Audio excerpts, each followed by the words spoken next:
Hello everyone and welcome to today's DIY. Today I will share with you how I add texture to my paint and how to achieve different looks with varied levels of thickness. If you're like me, you've probably been drawn to projects that are loaded with texture, but you just aren't sure how to get and DIY this look for yourself.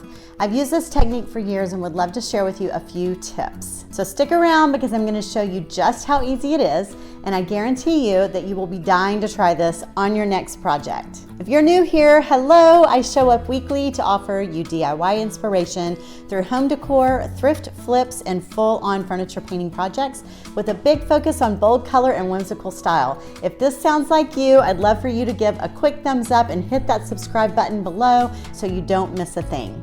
All right, let's get started. Let me begin by showing you my most recent textured project, a pair of lamps.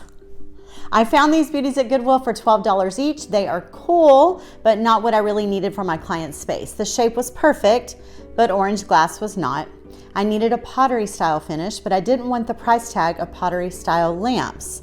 So with a little bit of paint additive, this is what I got.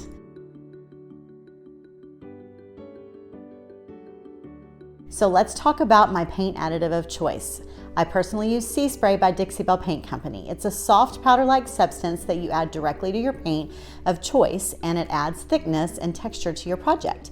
You do not need any special tools to use this product. However, I will demonstrate for you different tools that you can use to achieve specific looks. I usually begin with about 8 ounces of paint that I pour into a bowl.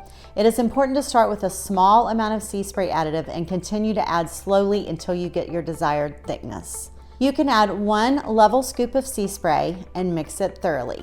This can be brushed onto any project and it changes the paint very little. You can see a slight amount of texture here. Maybe this is a great thickness to begin with for those that are not used to working with texture. You can add another level scoop of Sea Spray to the bowl and again mix thoroughly.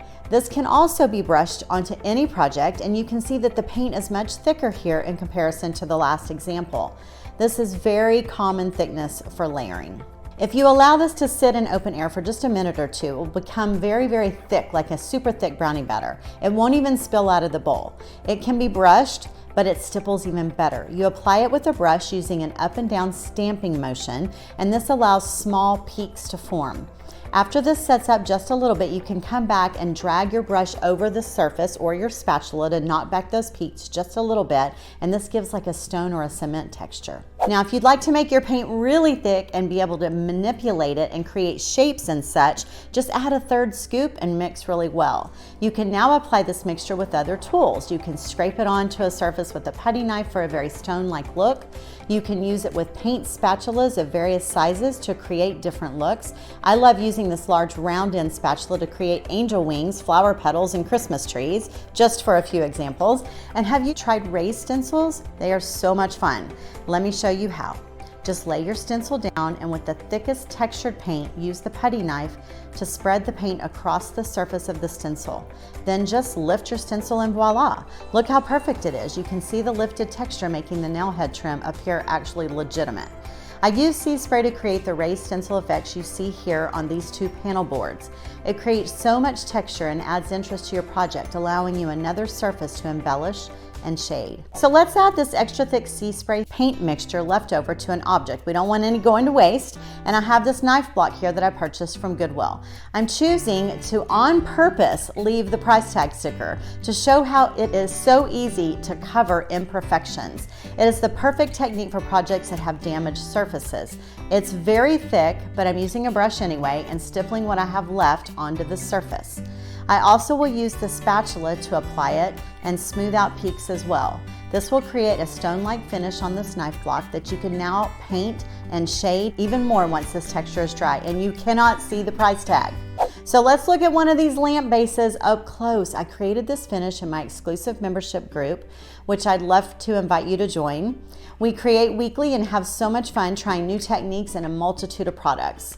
Would you just look at all of this texture? Who would have ever thought that this gorgeous piece started out as an orange glass lamp? 1 scoop textured and brushed, 2 scoops textured and brushed, 2 scoops stippled, 3 scoops textured in paste that forms, 3 scoops for raised stencils, 3 scoops for the massive thick layered look, and finally for the textured pottery look. And it's done with one product, Sea Spray. One product that offers so many options. Now, all of these examples shared with you were neutral in color, but these same looks can be achieved using bold color as well. I've got a few colorful textured projects coming your way very soon. So don't leave without hitting that subscribe button. I really don't want you to miss a thing. I'll be right here next week with a new project to inspire you.